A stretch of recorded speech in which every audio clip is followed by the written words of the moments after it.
2 jobs and going to school, and I was reaching over the CEO of First Energy actually, and somebody was talking with their hands and knocked a dish full of sun-dried tomato-based oil on this gentleman's coat. I read in the paper the next week his salary increase, which is probably more than I'll make in my entire lifetime, and I thought, this man will never contribute to my campaign. But then I really prayed about the situation. I reinvested in my message. I went and I met with him, and he wrote me a $5,000 check. Wow. Wait, unpack that. You went from like the sun-dried tomato incident, we'll call it. Yes. To you circled your own wagons and prayed on it. Why did you do that? I mean, why not just give up at that point? Well, I think we all face embarrassing moments, regardless of our walk of life, whatever our career is. There's a moment that can be pivotal into saying, I'm only meant to be what I am right now, or I can pray to God to invest in my direction and help guide me where I need to go. And that's really what I saw in my campaign time and time again. When the party failed me, when the funds weren't coming in, when they were actually spending $70K against me in my first non-incumbent open seat primary, I knew I'm investing in the values of my party, in my faith, and what I believe in. I'm not investing in the party as a whole. I'm investing in service to people, and God really reminded me of that and gave me direction when I was defeated in my first primary, because it was only 3 years later that the Speaker of the House appointed me to be the youngest female in the history of the state. So we've talked a lot about what can be done to encourage women to run for office in election years. But what needs to be done in the off years? I mean, what kind of, this is sort of like a harvest, right? You have to sow the seeds of success.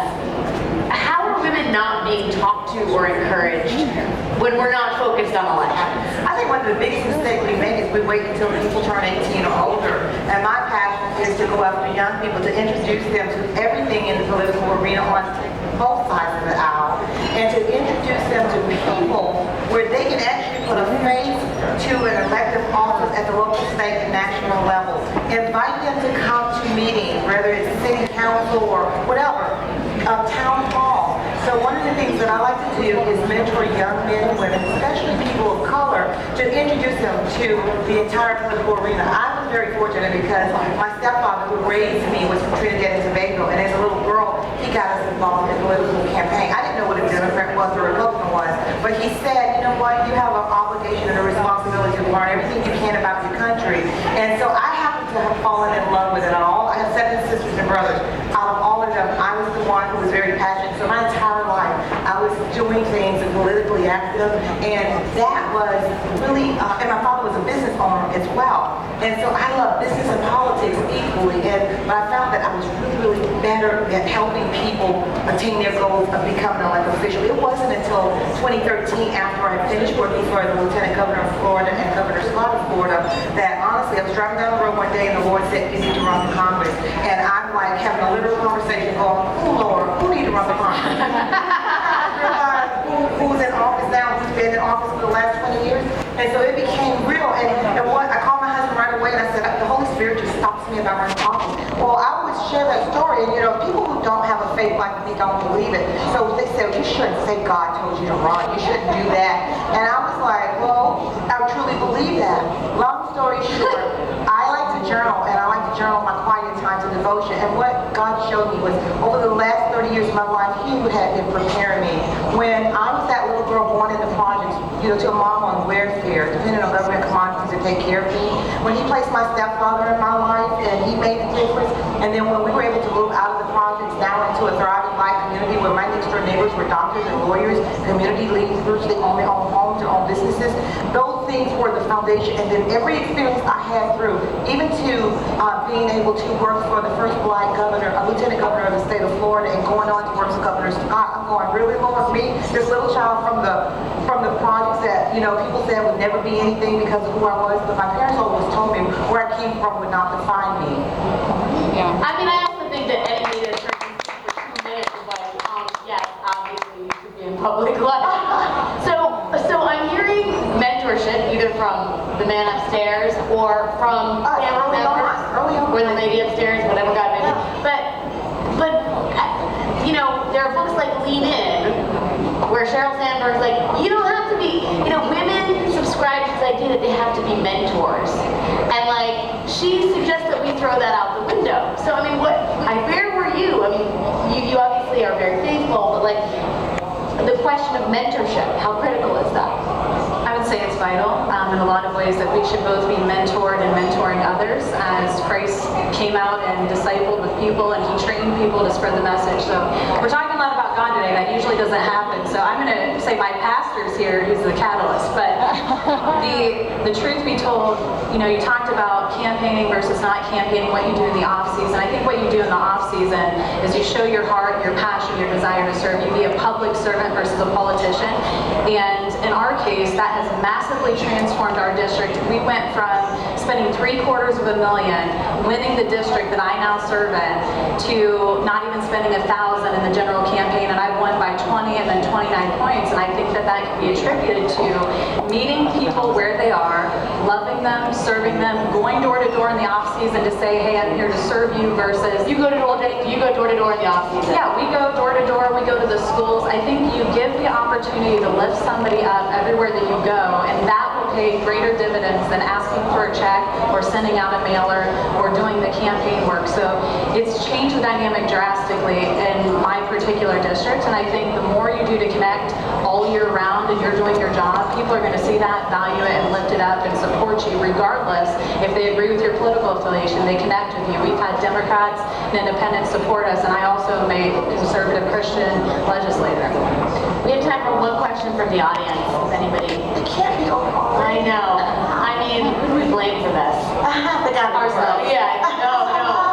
Steve, I blame myself because I do talk my first panel. Over here. Hi, Emily Cadet with Newsweek, and I'm curious if you as women running for office are concerned about the fact that we're seeing in the polls what could be a historic gender gap in November between Hillary Clinton and Donald Trump, whether you're worried as Republican women that that could affect down ballot races.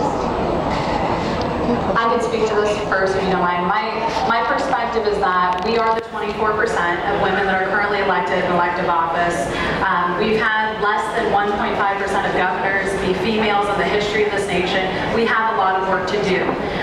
But gender does not, in my mind, define your capacity to do the job. You know, I have an Imago Dei thought process. We are all made in the image of Christ, in my perspective, which means anything is accomplishable. And our nation isn't necessarily way behind. We're all thinking, probably as millennials specifically, what's wrong with America? Only 23% of women in office are females. Well, that's actually trending higher than the global trend. So I think what we do is we continue to invest in the value of young women in the school system. We continue to mentor them, provide apprenticeship, internship opportunities, and guide them. We found a lot of value in having young women, both Democrats and Republicans alike, come to the office and shadow to experience their government. And when you do that, that's what empowers women. So I think every chance we get to mentor a young woman, we should be doing that. And also programs like YWCA that existed yesterday here at the RNC for all walks of life was an opportunity to get them in front of strong female leaders. That's how we change the tide. I don't think the numbers really matter. I think it matters that we get the right people in the job and we build confidence in women to do what they're passionate about. I happen to be a mother. I'm equally passionate about raising my daughter as I am to ensuring that there's positive policy in the state of Ohio. We should be promoting all types of leadership, and women will fall where God has for them. And for me, I think, the big concern is, right now we have over 23 million women in this country that are not registered to vote. In Florida, we have about 1 million that are not registered to vote. So when I'm not campaigning, I serve as the campaign chair for the Florida Federation of Republican Women, and I serve as the spearhead chair of campaigns for the National Federation of Republican Women.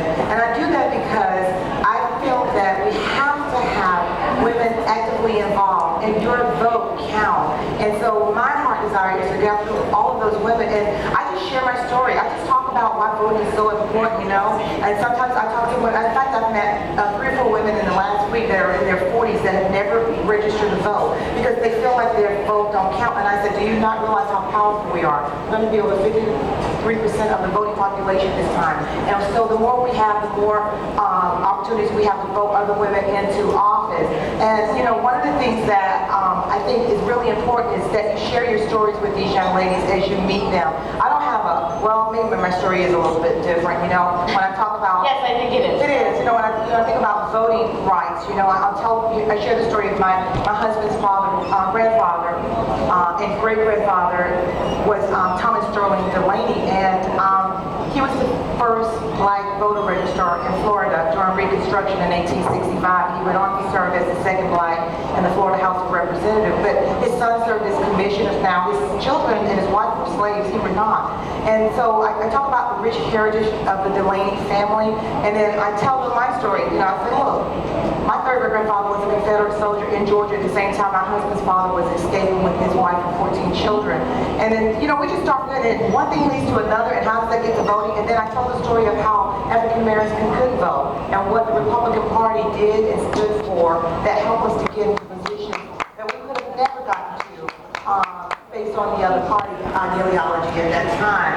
So I think that as we share our stories, especially with young people, and we encourage each other, we say you can be anything you want to be. No one can hold you down but you. So I tell you, when it comes to fear, sometimes I'm scared, but I always face it, and I say, you know what, where is fear? It's false evidence appearing to be real. It's like weeds that appear to be a flower, you know, and I try to identify those things, fuck them out the way, and move forward and go in the direction that God has me to go in. Shattered glass ceilings. Bam's not worried, in other words. Thank you all for your time. Thanks for coming. It was great to